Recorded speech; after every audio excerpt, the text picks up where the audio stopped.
नमस्कार, मैं नयन कुमार। आइए आज हम जानते हैं कि केतु आपके कुंडली के अष्टम भाव में बैठकर किस प्रकार से फल देंगे। अष्टम भाव यानी कि गुप्त भाव, गुप्त ज्ञान, गुप्त धन। और ये गुप्त धन यानी किसी को गड़ा हुआ धन तो नहीं मिलता है, यानी वसीयत, प्रॉपर्टी यानी खानदानिक वसीयत। आप अपने कमाए हुए धन दौलत की बात इससे नहीं कर सकते हैं। इंश्योरेंस, और ये समझिए गुप्त ज्ञान जैसे आध्यात्मिक ज्ञान, जैसे एस्ट्रोलॉजी, ज्योतिष विद्या, भूत प्रेत यानी तंत्र विद्या, ये सब का ज्ञान। आयु का भी भाव है। आयु यानी कि जो हमारा आयु जिसको हम नहीं जानते, गुप्त यानी जो चीज नहीं जानते उसको हम अष्टम भाव से देखते हैं। यानी कि कोई आप जैसे कि मान लीजिए कि किसी के साथ कोई दिक्कत हो गई, अचानक से हो गया, जो वो नहीं जानता था ये दिक्कत मेरे साथ हो सकता है, वो अष्टम भाव से जानते हैं। जब भी यहाँ केतु रहेगा आपको ये आध्यात्मिक ज्ञान देगा, आपको ये गूढ़ रहस्य का ज्ञान देगा, आप में खोज की प्रवृत्ति भी लाएगा, आप में जो है ये खोज की प्रवृत्ति भी लाएगा। केतु की द्वादश दृष्टि यानी कि आप अध्यात्म में हुठी की तरह लगिएगा, यानी कि आप ये समझिए कि अध्यात्म में बहुत ज़्यादा लीन हो जाइएगा। आप मतलब ये समझिए कि उसको बोलते हैं मोक्ष टाइप का। मोक्ष क्या होता है, जन्म के बाद क्या होता है, जन्म से पहले क्या होता है, वहां तक आप जाने की कोशिश करने लगिएगा।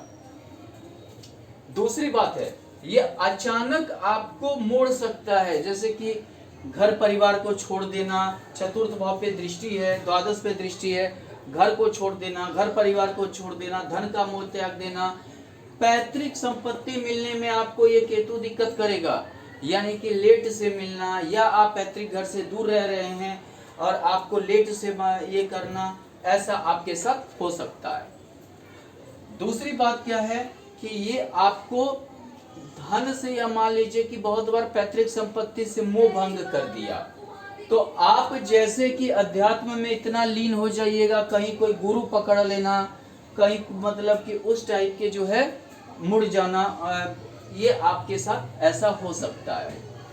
दूसरी बात, कोई भी घटना आपके साथ ये केतु यहाँ पर जो होगा वो अचानक से देगा। परिवर्तन, ये परिवर्तन का भी भाव है, यानी कि आपके जीवन में अचानक से परिवर्तन आएगी। अगर अंतरदशा महादशा है तो ये समझिए कि महादशा में आप माने आप अगर टॉप पोजीशन पर भी हैं तो अचानक से आप में परिवर्तन आ सकता है। यानी कि उस कहीं आप एमडी हैं, कहीं आप ऑफिसर हैं, कुछ हैं बहुत हाई क्लास हैं, आप उसको छोड़कर किसी और दूसरी की ओर दिशा की ओर भाग सकते हैं, दूसरे दिशा की ओर आपका मन लग सकता है।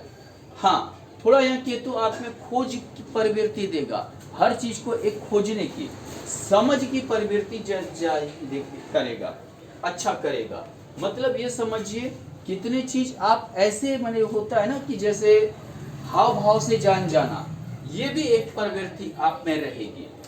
अगर यहाँ केतु के साथ आपका सूर्य रहा तो ये समझ जाइए कि आपको खानदानिक प्रॉपर्टी मिलने में दिक्कत होगी, खानदानिक संपत्ति मिलने में दिक्कत होगी, आपको उसके लिए काफी ज्यादा परेशानी होगी। आप जितना लगिएगा उतना ज्यादा आपको जो है मुसीबत का सामना करना पड़ेगा। दूसरी चीज क्या है कि यहाँ सूर्य रहने से आपको ये समझिए कि यश मान प्रतिष्ठा तो मिलेगा, लेकिन अचानक मिलेगा, लेट से मिलेगा, 42 साल बाद मिलेगा, 42-45 साल बाद आप ज्यादा यश कमाइएगा। अगर यहाँ चंद्रमा है तो आपका अचानक से स्वास्थ्य संबंधी समस्या हो सकती है, आप हॉस्पिटलाइज हो सकते हैं, आपको परेशानी हो सकती है। मन कारक ग्रह है तो आपको ज्यादा मतलब हमेशा आप विचलित मन रहेगा, हमेशा बेचैन रहेगा, किसी एक पर जो है आप स्थिरता वो नहीं देगा। थोड़ा सा वाणी, सूर्य भी रहेगा तो भी, यानी कि अपने वाणी, सूर्य रहेगा तो थोड़ा आपका कड़ा वाणी रहेगा, चंद्रमा रहेगा, आप हमेशा बोलने में कंफ्यूज करेंगे। अगर मान लीजिए मंगल है, ऊर्जा कारक ग्रह है मंगल, यानी कि अंगारक योग। अंगारक योग है, एक तो प्रॉपर्टी पाने में आपको दिक्कत करेगी, दूसरी बात क्या है कि आपको इंश्योरेंस वगैरह क्या ये और सब पैसा आपका फंसेगा। तीसरी चीज क्या है कि कभी कभी आप अगर भ्रष्टाचार से पैसा कमाए हैं तो वो जो है आपके लिए दिक्कत पैदा करेगा। भ्रष्टाचार का पैसा हो सकता है कि आप पे छापा पड़े, आपको सरकारी जो है परेशानी हो। हालांकि सूर्य भी रहेगा यहाँ पर, तो भी जो है आपको सरकार से परेशानी, यानी कि कुछ भ्रष्टाचार के कारण आप में परेशानी पैदा करेगा। मंगल की यहाँ चतुर्थ दृष्टि है, केतु का यहाँ पंचम दृष्टि है, यानी कि बाद में जो है आपका ही कमाया हुआ लाभ, या आप भ्रष्टाचार से अगर पैसा जमा किए हैं तो ये समझिए कि वो जैसे आएगा वैसा चला भी जाएगा, वो आपके पास रहने वाला नहीं है। अगर मान लीजिए कि यहाँ पर केतु की दृष्टि, यहाँ द्वितीय भाव में मंगल की भी दृष्टि है, आपकी कटुवाणी रहेगी, आपके रिलेटिव, आपके ससुराल वाले आपके वाणी से वो खुश नहीं रहेंगे, आपके जो है कर्कशता से या कटाक्ष, आपकी आवाज में कटाक्ष रहेगा, जिससे आपके दोस्त रिलेटिव ये सब थोड़े परेशान रहेंगे। यहाँ केतु की दृष्टि, यहाँ मंगल की दृष्टि, घर का भार बहुत ज्यादा रहेगा, पारिवारिक भार आपको ज्यादा देगा। यहाँ केतु की दृष्टि, यहाँ मंगल की दृष्टि, घर लेकर आपको खर्च ज्यादा होगा, कभी कभी इनकम से ज्यादा खर्च आपकी बन जाएगी। दूसरी बात क्या है कि यहाँ अगर बुध रहे केतु के साथ तो आपको ये पैसा कमाने नहीं देगा, आप किसी काम के नहीं रहिएगा, पैसा कमाने नहीं देगा, आपकी वाणी का कोई वजन नहीं रहेगा, सामाजिक वजन नहीं रहेगा, लंपट आदमी में गिनती आएंगे, ये थोड़ा सा परेशानी हो सकता है आपको, जो है कुछ मतलब कि मेंटल रूप से भी ये डिस्टर्ब आपको करता रहेगा।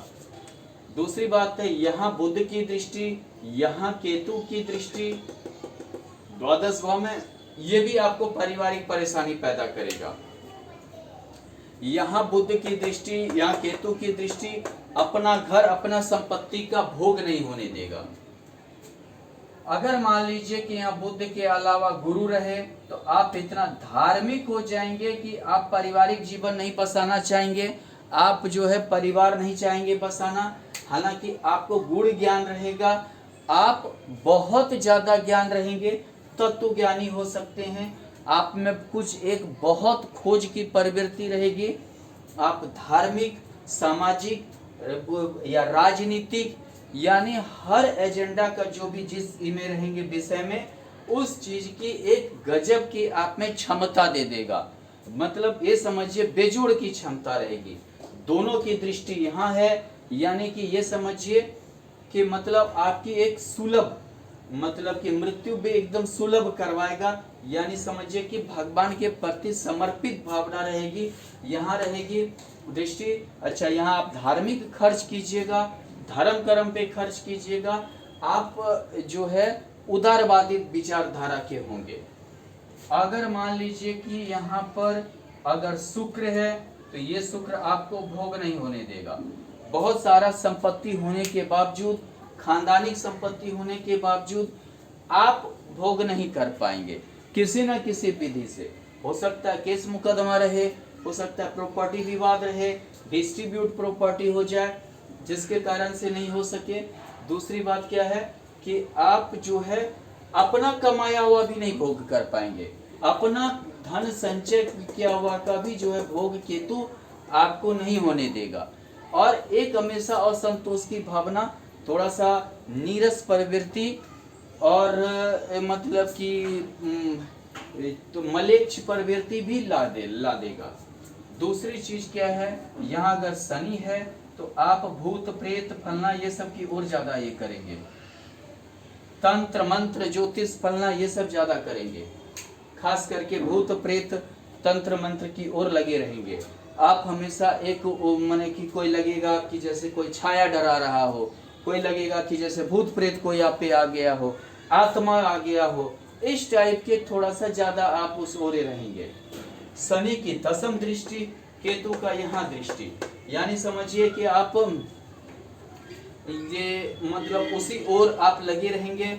आप कर्म मतलब कि भूत प्रेत फलना तंत्र मंत्र ज्योतिष ये सब की ओर, और मतलब बहुत ही मलेच्छ प्रवृत्ति के रहेंगे। और शनि की दृष्टि यहाँ और केतु की यहाँ दृष्टि के कारण हालांकि आप में एक खोजबीन की प्रवृत्ति रहेगी। आप अच्छा जासूस बन सकते हैं, अच्छा आप जो है रिसर्चर बन सकते हैं, अच्छा आप जो है समझिए ये वैज्ञानिक बन सकते हैं। लेकिन उसके लिए थोड़ा सा आपको मन लगाना पड़ेगा, उसके लिए आपको जो है उस ओर ध्यान देना पड़ेगा। हाँ, आप डेडिकेटेड विचारधारा के जरूर होंगे, जो चीज में लगे रहेंगे, डेडिकेटेड एकदम बिल्कुल होंगे, समर्पित भावना आप में रहेगी।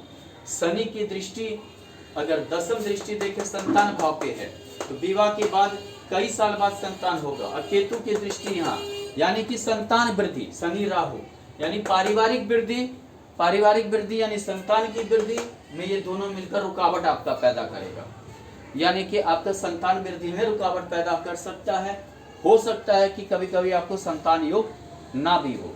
यहाँ दृष्टि के शनि की, यहाँ केतु की, घर के लिए आपका निजी जिंदगी सार्वजनिक हो जाएगा, यानी हो सकता है बाबा फकीर फलना ये सब मैंने आपको दुनिया जाने की आपकी सार्वजनिक हो जाएगी, कोई चीज छिपा हुआ नहीं रहेगा। अगर पारिवारिक खटपट भी रहेगा तो कोई चीज आपका ऐसा नहीं है कि छिपा हुआ रहेगा, बहुत ही दिक्कत ये होगा, सार्वजनिक रहेगा। दूसरी चीज, अगर मान लीजिए ये दसम में केतु के साथ है, निश्चित आप वैज्ञानिक हो जाएंगे, निश्चित आप अच्छा रिसर्चर हो जाएंगे, निश्चित आप किसी चीज की खोज करेंगे, कोई बुक लिखेंगे, कोई आप में एक गजब की कला भी देगा। अगर मान लीजिए लग्नेश होकर है, आप बहुत ही गुप्त आदमी होंगे, यानी समझिए आपके बारे में बहुत कम ही आदमी को नॉलेज होगी, आपके बारे में बहुत कम ही लोग जानते होंगे, यानी आपका कुछ समझिए जिंदगी ही थोड़ा सा सेक्रेट रहेगी। अगर मान लीजिए कि यहाँ पर तृतीयेश होकर केतु हो तो ये आपको षष्ठाष्टक योग होने के कारण थोड़ा आपको हमेशा तकलीफ रहेगा, शारीरिक परेशानी, अष्टम से अष्टम हमेशा बीमार रहेंगे, शारीरिक परेशानी आपकी रहेगी। षष्ठेश हो तो विषम परिस्थिति से जूझने की क्षमता देगा और आपको विजय भी दिलवाएगा। हालांकि यहाँ केतु एक चीज है, आपको कोई आंतरिक बीमारी दे सकता है और ये समझिए क्रॉनिक डिजीज, ना जाने वाला डिजीज भी दे सकता है, लंग्स की प्रॉब्लम दे सकता है। धन्यवाद।